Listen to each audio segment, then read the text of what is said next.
Hello, brothers and sisters. I did a video a few months ago called The Case for Loud. And I know that sounds strange as a title, but what I was saying was that there are so many references in the New Testament and the Old Testament to how when you experience the love of God, sometimes that you express yourself in visible, audible, external ways that are mirroring something that's really happening in your soul. There's so many references in the Psalms to make a joyful noise to the Lord, to shout loudly, to dance. And just this morning, when I was reading my little meditation in Magnificat from Thomas à Kempis, a very solid spiritual writer from the Middle Ages, he says sometimes we should clap our hands for joy or shout for joy, or we should have dancing feet before the Lord, and how that's really so important. And it's an expression of that release of the power of the Holy Spirit that sometimes we talk about as baptism of the Holy Spirit. So I'm not talking about getting involved in the Catholic Charismatic Renewal necessarily. I'm saying getting involved in the full range of manifestations of the Holy Spirit that enables us to express praise and worship and adoration and thanksgiving to God. Now, in this book, The Fulfillment of All Desire, a guidebook for the journey to God based on the wisdom of the saints that talks about the deepest, most profound wisdom the Catholic Church has from people like John of the Cross and Teresa of Avila. There's a section here which I don't have time to go over right now. I want to make one simple point in this video, but it's called Great Jubilation, and it starts on page 404, and it goes on for a good number of pages, and it just talks about how joy and jubilation and song and praise is characteristic of a profound encounter with the Lord, and we should desire that profound encounter. We should desire to be able to manifest all different ways of honoring God and worshiping Him. And certainly one of the ways is the praise, the worship, the instrumentation, the singing, the dancing, the charismatic gifts that Paul says we should not be drunk with the Spirit, but we should build each other up with songs and psalms and prayers and things like that. So I don't want to repeat the video I did previously on the case for loud. I want to now say that I want to sort of make the case for quiet. Yes, quiet is very, very important. And one of the things that the Psalm says, Psalm 46, verse 10, it says, "Be still and know that I am God." So a certain stillness, a certain silence, a certain recollection of soul, a certain quietness of mind and heart is really essential. It's another really important way of knowing the Lord, of communing with Him. In the book of Revelation, chapter 8, besides the sort of thunderous praise and worship that we see going on in the book of Revelations, in Revelation chapter 8, verse 1, it says, "When the Lamb opened the seventh seal, there was about a half hour of silence in heaven." Now, this silence was, whoa, the secrets of God's judgment have just been revealed, and just, whoa, silence just before the eschatological judgments begin. But I'll tell you what, silence is really important, not just before the eschatological judgments. Silence is really important for being able to be in the relationship with the Lord that He wants us to have. And one of the things that's a real danger today is incessant input from media, incessant input, breaking news, just feeling like we need to know things that we don't really know. Like if we're interested in sports, they want us to be engaged with sports all day long. They want us to be engaged with the latest recruiting rumors. If we're interested in knowing what's going on in the world and politics, they want us to be continually engaged in it, continually hearing every last little nuance and little type things that are happening, and just to have our soul engulfed with them. So Bernard of Clairvaux, who has a lot to say about joyful praise and worship in that section that I mentioned, also talks about the importance of solitude. So I'd like to read this to you. "Therefore, you must withdraw mentally rather than physically, in your intention, in your devotion, in your spirit, Although physical withdrawal can be a benefit when the opportunity offers, especially in time of prayer, apart from that, the only solitude prescribed for you is that of the mind and spirit. You enjoy this solitude if you refuse to share in the common gossip, if you shun involvement in the problems of the hour, and set no store by the fancies that attract the masses.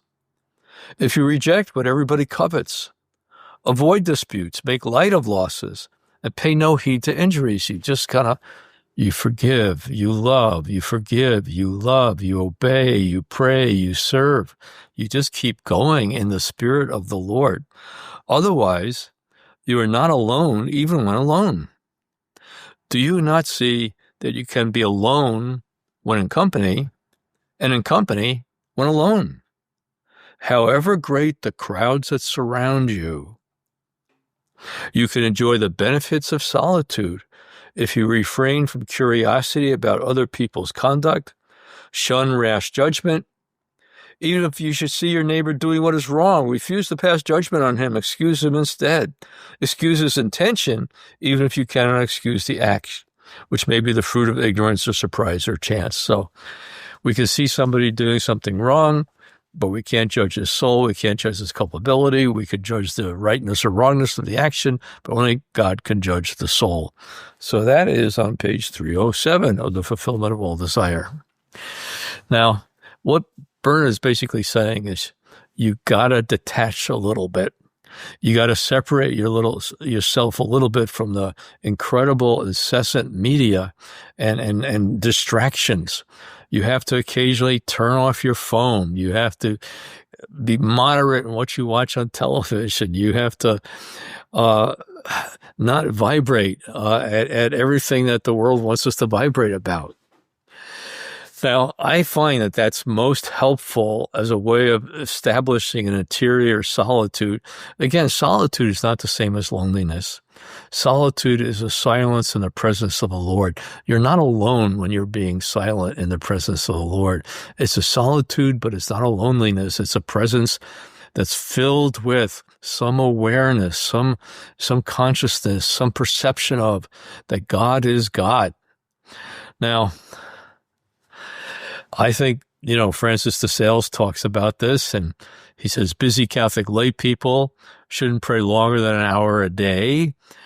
Now, that's kind of shocking to hear from many Catholic lay people who wouldn't dream of praying an hour a day, not to mention more than an hour a day. So why is Francis de Sales recommending that?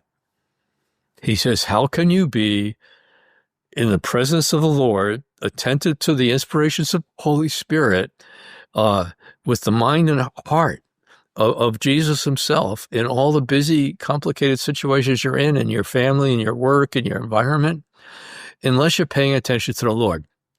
So I heartily recommend to everybody taking some time each day just to pay attention to God. It makes sense. It's it's not rocket science. It makes sense just to be with the Lord, just to pay attention to him. So I try to do that first thing in the morning.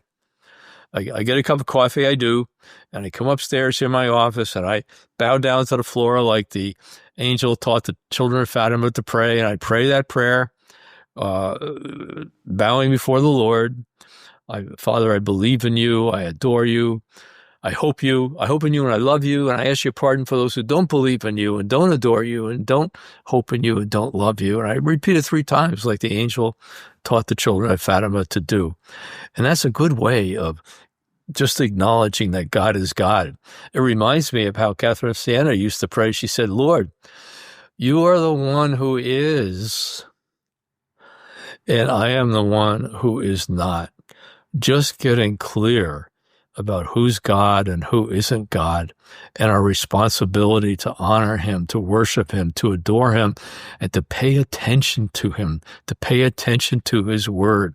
So taking a daily time, just being before the Lord, after I begin my prayer time like that, I look up here at the icon of Jesus, and I just remember how personal and real he is. And then I'll pick up my little Magnificat prayer book and just begin to slowly kind of read the readings of the day and meditate on them and be open to the Holy Spirit illuminating things to me. And then I'll just put it down again and just be with the Lord quietly. And so if you're not praying right now regularly like that, don't start with an hour, but start with 10 or 15 minutes, start with 20 minutes, let it grow as time goes on. But the more we're paying attention to the Lord, the more we're quiet before him, the more we're going to be able to be receiving wisdom from him and guidance from him, and even illuminations and conversations we're having with people that can help. So that's just really, really important. Now, I read a book. I didn't write it. It's called Holy Silence by Father Basil Nortz. And I was so impressed by this book that the publisher, Sophia Publications, Sophia Institute Press, asked me to do an endorsement of it, which I was really happy to do. This is my endorsement. This is the best treatment of the importance of silence in the spiritual life that I know of. This is a book well worth prayerfully reading and reflecting on. So this is a very challenging book. I've read it twice now. I'll be reading it again. I keep it in my office because I know I'll be returning to it, because it talks about silence in different areas of our life. Silence in our imagination, silence in our speaking, silence in our recreation. And it's very challenging, but it's very, very good. We all need a challenge, don't we? Isn't it good not to be in a rut, but to be challenged that there's more? And one of the things that this book says is that there's more. And that's one of the things that the saints of the church say. There's more. And this is a really good book for learning about the more of silence. And I would encourage you to consider it for spiritual reading. We carry it, I think, at Renewal Ministries, renewalministries.net, but you could just go on Amazon.com and get it, or you can go to Sophia Institute Press. So I highly recommend it. And I want to reaffirm once again that we should make a loud and joyful noise to the Lord, and we should be still and know that he is God. We need both the charismatic and the contemplative dimension of the workings of the Holy Spirit. And one of the things that grieves me in the church today is people picking and choosing from the manifestations of the Holy Spirit, and not welcoming the Holy Spirit to be and do all that he is in our life and in the life of the church. God bless you.